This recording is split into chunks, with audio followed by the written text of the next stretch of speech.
People have asked about our irrigation system, how exactly it works, so I thought I'd do a short video on that to kind of show you. This is a 275-gallon tote. We started out with a 55-gallon drum, and that'll work on a lot of smaller gardens, but ours, when we got 19 pipes full of peppers and onions and tomatoes and drawing on it, it just couldn't keep up. We were filling that 55-gallon drum twice a day, and this tote holds a lot more. You can see on the left there's a pipe that's coming up out of the ground. That's how we fill it. We use municipal water. It's just an outside irrigation line that's dedicated to this, and we can put it on a timer if we want while we're gone and fill it or add to it just to keep it all the plants satisfied with water. So that's very handy. In this tote we will shut off the valve here on the left, the main valve with the hose coming out of it. We shut that off, then we add water in the top, and or we add the mixed solution in the top, then turn the water on and fill it up to where we want it. Then we take a big stick and stir it, and that will last for a long time in this cooler weather. When it gets hot, with all the plants and all, we fill this thing about every other day to handle 48 tomato plants and 400 onions and a bunch of peppers and other things. So anyway, that's the supply line, or the supply tank, where we keep all the solution. Then it's controlled by a float. Now this is a bigger float than we have on a smaller unit. The smaller, just a small float that you can get from Amazon. We got this one from Amazon also, but they're smaller, and so this bucket, this float in this bucket, controls the whole system.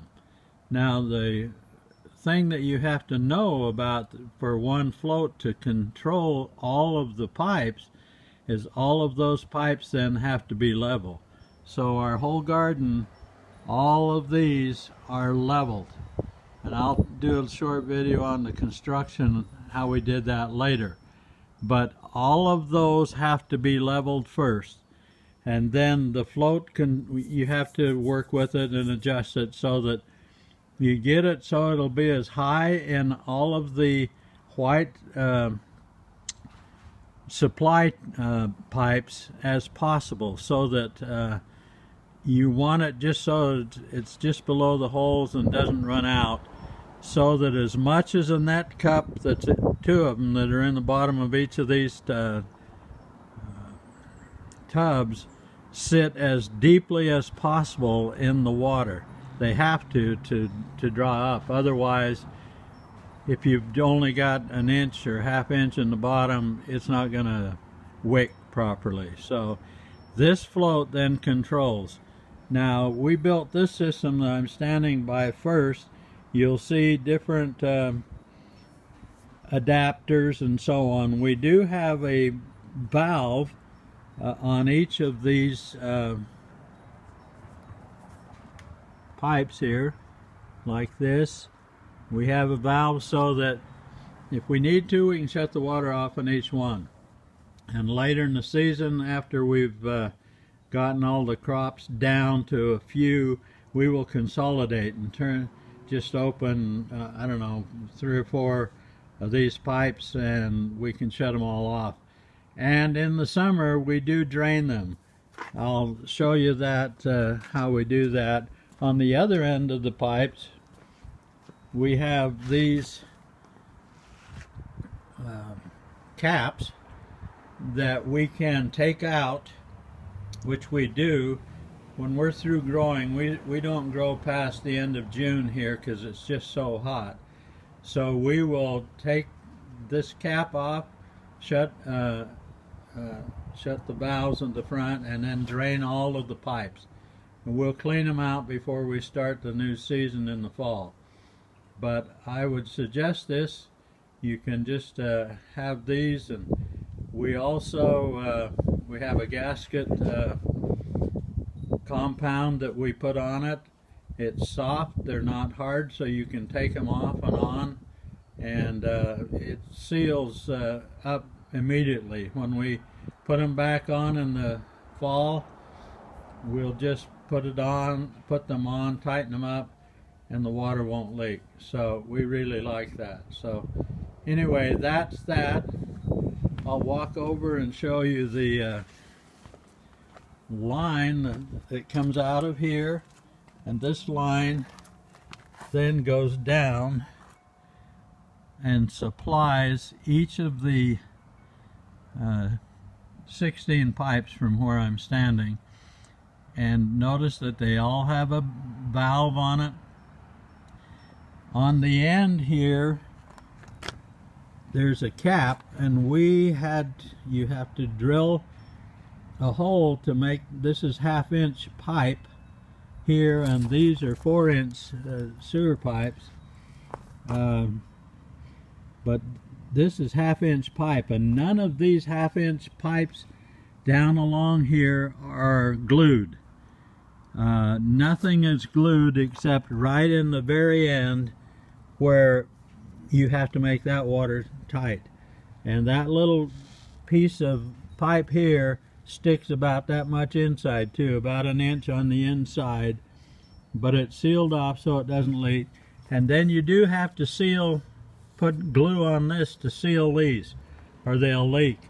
In our case, we have 15-foot pipes here, and they only come in 10-foot length, so we have a union. I can't show you because they're under the tubs, but we have a union to hold the 5-foot pipe and the 10-foot pipe together, and that union also has to be glued.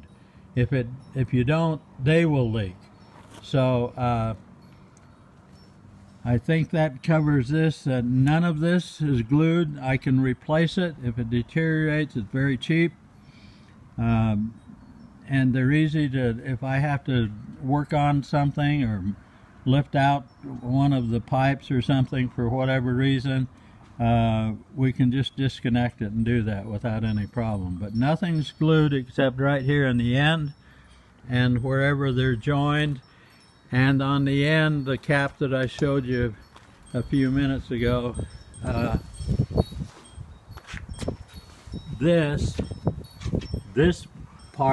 this cap is sealed here with a glue.